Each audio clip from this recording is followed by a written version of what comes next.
इतना पिकनिक बनाया है। ये हम चटाई वगैरह लेके आए थे, हमने खाना खाया है, उसके बाद इतना मज़ा किया। अभी ये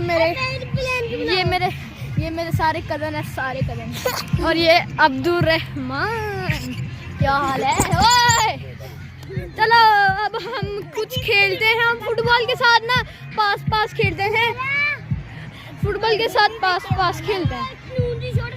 अहमद आओ खेले, चलो हमसे पास करो,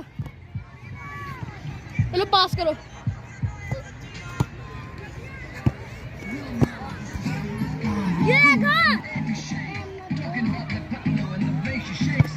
हेलो गाइस, ओए आराम से।